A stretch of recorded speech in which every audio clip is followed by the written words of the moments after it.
O intervalo sobre o qual uma estrela irradia luz depende da temperatura de sua superfície. O texto fala em irradia luz e diz que depende da temperatura a irradiação de luz. Quanto maior a temperatura da estrela, menor o comprimento de onda na qual o pico de radiação ocorre. Observa a relação. Quanto maior a temperatura, menor o comprimento de onda da radiação. Baseado nesse fato e observando a tabela, assinale a opção correta. E aí, se a gente dá uma olhada nas alternativas, a discussão é qual a estrela mais quente ou qual a estrela mais fria. E a tabela mostra 4 cores de luzes irradiadas: vermelha, amarela, vermelha, amarela, verde e azul. Agora, o que é o mais importante e que eu queria que você prestasse atenção: 2 detalhes. O texto destacou a relação entre a temperatura e o comprimento de onda da onda de luz emitida. E a tabela, você está vendo ali, não está mostrando o comprimento de onda, está mostrando a frequência. Então, muito cuidado o que diz o texto e o que mostra a figura ligada ao texto. Então, ele mostrou que quanto mais quente, ou seja, quanto maior a temperatura, menor o comprimento de onda. Mas aí eu tenho que tomar cuidado para não olhar para a tabela e procurar a menor frequência. Ali está escrito frequência, não está escrito comprimento de onda. Então vamos lembrar a relação que existe entre comprimento de uma onda e a frequência dela. Olho na tela.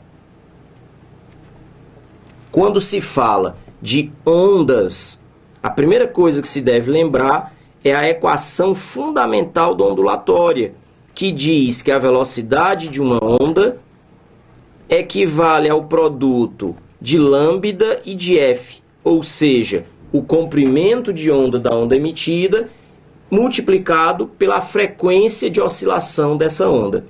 Detalhe é que quando se fala de luz, considera-se que a velocidade da luz é uma grandeza constante, e que nesse caso, falando em propagação no ar ou no vácuo, nós teríamos as velocidades, independente das cores, aproximadamente iguais. De tal maneira que isso significa que o produto lambda-f seria igual para todas as cores. Ou seja, o produto seria uma grandeza constante. Quando o produto de 2 grandezas é constante, essas grandezas são chamadas inversamente proporcionais. Logo, se eu tenho uma frequência grande, isso significa dizer que eu vou ter um comprimento de onda pequeno. E pelo que foi dito no texto, quanto menor for o comprimento de onda, maior será a temperatura associada à radiação emitida. Então, na tabela, nós devemos procurar a maior frequência, e dos valores apresentados, a maior frequência que aparece aqui é exatamente referente à luz azul, 6,3 vezes 10 elevado a 14 Hz. Então, a cor azul refere-se à maior frequência. A frequência azul é a maior de todas. É a frequência máxima. De tal maneira que o lambda da cor azul, o comprimento de onda da onda associada à cor azul, seria o menor possível, o valor mínimo. E a temperatura, portanto, associada a essa cor de luz seria máxima, tendo em vista que o texto me disse que quanto maior a temperatura, menor o comprimento de onda, e fica subentendido que quanto menor o comprimento de onda, maior a frequência. Agora, isso serve para esclarecer também uma coisa que é preciso tomar muito cuidado. o que a gente diz no cotidiano e a linguagem científica. Você observa aqui do lado, isso é uma torneira comum de água, mas é uma torneira moderna. Quando você chega nos locais que tem água quente e água fria, você já deve ter visto isso. Normalmente tem uns símbolozinhos, umas plaquinhas, pode ser só uns círculos coloridos, com as cores vermelha e azul. E às vezes não precisa nem estar escrito qual que é água quente, qual que é água fria. Eu já vi criança fazendo essa associação de cores. Associa vermelho a coisas quentes e associa azul a coisas frias. O detalhe aqui, o que a gente viu, é que é exatamente o contrário. Essa torneira, por exemplo, é uma torneira moderna, aparece uma cor de luz por dentro do feixe de água, do filete de água, para indicar a temperatura da água. Então, quando ela está considerada quente, aí aparece a cor vermelha. E quando ela aparece fria, quando sai água fria da torneira, aparece com a luz azul. O detalhe aqui em física é exatamente o contrário. Quando se fala de ondulatória, quando se fala de eletromagnetismo, quando se fala de termodinâmica, quando você tem uma alta frequência, você tem também uma alta temperatura. Então, se for para comparar as cores vermelha e azul, quente é o azul e frio é o vermelho.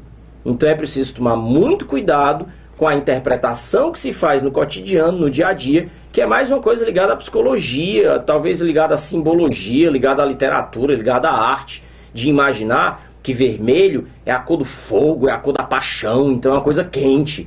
Enquanto que o azul é azul da cor do céu, então é frio, é azul da cor do mar, então é geladinho. Mas em ondulatória, em eletromagnetismo e em termodinâmica, não é assim que funciona. Então, para a gente responder a alternativa correta na questão, vamos dar uma olhada no texto de novo. Olhe na tela.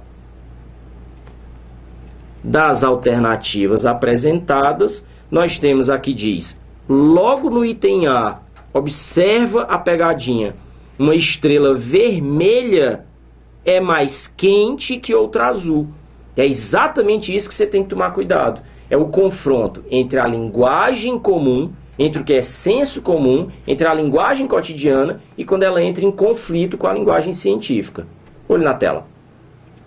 Então, muito cuidado com a alternativa A. Depois nós temos a alternativa B que diz: a temperatura de uma estrela azul é menor, e aqui você já pode parar de ler.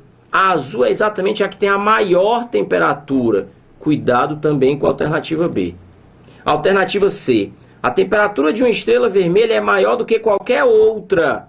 Pegadinha clássica, repetindo exatamente a mesma coisa que tinha no item A. Alternativa D de dado. A temperatura de uma estrela azul é maior que de uma estrela amarela. Na realidade, é maior do que qualquer outra cor.